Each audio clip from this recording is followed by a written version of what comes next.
Comme au Mans avec Mathieu Belliard. Mathieu Belliard, bonsoir. Bonsoir. Un mot sur ces assises de l'automobile sur le circuit du Mans. Qu'en pensez-vous, Mathieu? Déjà, c'est une grande première. Ouest France, qui est à l'initiative, il faut leur rendre hommage. Et il faut remercier aussi l'Automobile Club de l'Ouest qui nous accueille ici sur le circuit mythique des 24 heures. Et donc avec Europe 1, tous les trois d'autres partenaires, on a ces assises de l'automobile qui questionnent la place de la voiture dans notre société. C'est pas un salon où on vient vendre des modèles, c'est un lieu où on réfléchit plus de 400 professionnels du secteur auto qui nous disent quelle sera la voiture de demain. Il n'y a pas une réponse évidemment, il y en a plusieurs. Quelles seront les mobilités, l'aménagement du territoire, le carburant, ça va de soi. Et puis il y a un peu de rêve aussi avec des véhicules originaux, des concept cars.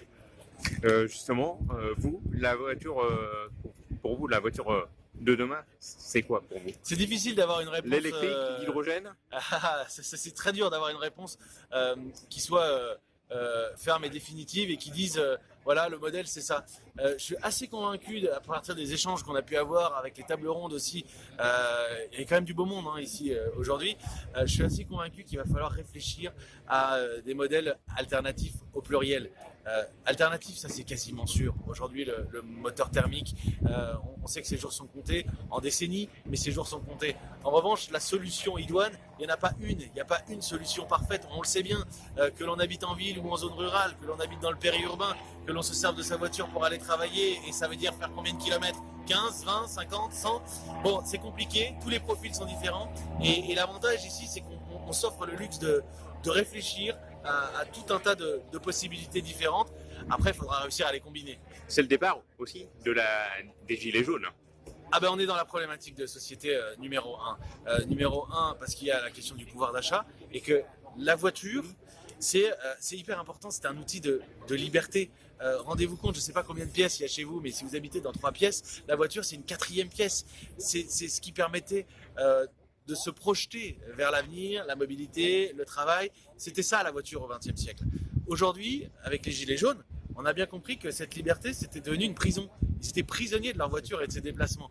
Donc il faut réfléchir à la fois sur le pouvoir d'achat, beaucoup sur l'écologie. Je pense que plus personne ne peut contester l'urgence et le besoin d'un changement de modèle.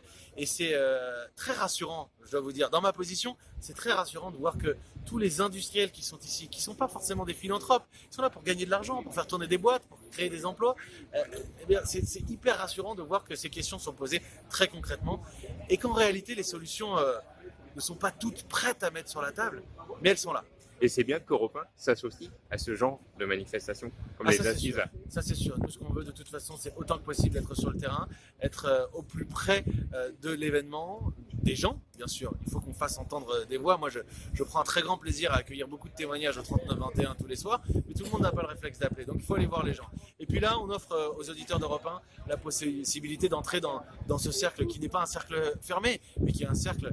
Rendez-vous compte, ce soir sur Europe 1, vous aurez droit à un débat entre la personne qui est en charge de la mobilité électrique chez EDF, entre la personne responsable chez Total.